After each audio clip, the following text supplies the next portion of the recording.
Thrissur Chalakudy beverages കോർപ്പറേഷനിൽ മോഷണം. പൂട്ട് തകർത്ത് മോഷ്ടാക്കൾ വില കൂടിയ വിദേശ മദ്യങ്ങൾ മോഷ്ടിച്ചു.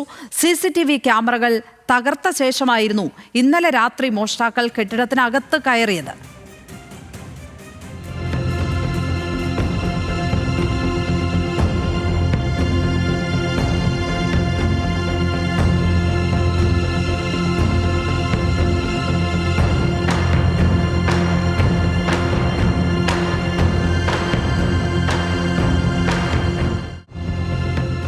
ലെവിൻ കെ വിജയൻ ചേർന്നു വിവരങ്ങളുമായി. ലെവിൻ, ഈ മദ്യക്കള്ളന്മാർ ആരാണ് എന്നത് സംബന്ധിച്ച എന്തെങ്കിലും സൂചനകൾ പോലീസിന് കിട്ടുന്നുണ്ടോ? എപ്പോഴായിരുന്നു ഈ സംഭവം?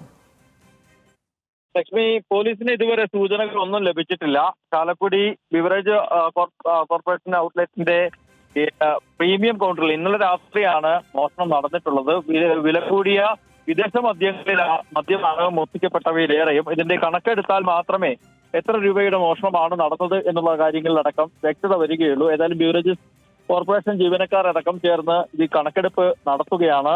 ഇന്ന് രാവിലെ സ്ഥാപനം തുറക്കാനെത്തിയ ജീവനക്കാരാണ് ഇത്തരത്തിൽ പൂട്ടുകൾ തകർക്കപ്പെട്ടതായും CCTV ക്യാമറകൾ അടിച്ചു തകർക്കപ്പെട്ടതായും കാണുന്നത്. പിന്നാലെ മോഷണമാണെന്ന് വ്യക്തമായതോടുകൂടി ജീവനക്കാർ പോലീസിൽ വിവരം അറിയിക്കുകയും സ്ഥാപനത്തിന്റെ പിറകുവശത്തുള്ള വാതിൽ തുറന്ന് അകത്ത് കയറുകയുമായിരുന്നു ചെയ്തിട്ടുള്ളത്. തുടർന്ന് നടത്തിയ പരിശോധനയിലാണ് പ്രീമിയം കൗണ്ടറിൽ സൂക്ഷിച്ചിരുന്ന വിലയേറിയ മദ്യം മോഷ്ടിക്കപ്പെട്ടതായി മനസ്സിലാക്കുന്നത്. പോലീസ് എത്തി പരിശോധനകൾ നടത്തിയിട്ടുണ്ട്. തെളിവ് ശേഖരണത്തിന്റെ ഭാഗമായി വിരലടയാളങ്ങളും ഫോറൻസിക് തെളിവുകളും മറ്റും ശേഖരിച്ചിട്ടുണ്ട്. CCTV ക്യാമറകൾ തകർത്തിട്ടുണ്ടെങ്കിലും DVRൽ നിന്നും പ്രധാനപ്പെട്ട തെളിവുകൾ ലഭിക്കുമെന്നുള്ളൊരു പ്രതീക്ഷയാണ് ഉള്ളത്. ഏതായാലും അന്വേഷണം നടത്തുകയാണ് ചാലക്കുടി പോലീസ്. പ്രതികളെ പിടികൂടാനാകുമെന്ന് തന്നെയാണ് പ്രതീക്ഷിക്കപ്പെടുന്നത്. അതോടൊപ്പം തന്നെ നഷ്ടമായ മദ്യത്തിന്റെ തുക എത്രയെന്ന് കണക്കുകൂട്ടാനുള്ള നടപടികളും മോഷണ ശ്രമത്തെ തടയാനുള്ള മറ്റു നടപടികളും ബിവറേജസ് കോർപ്പറേഷൻ ജീവനക്കാരും ആലോചിച്ചു വരികയാണ്.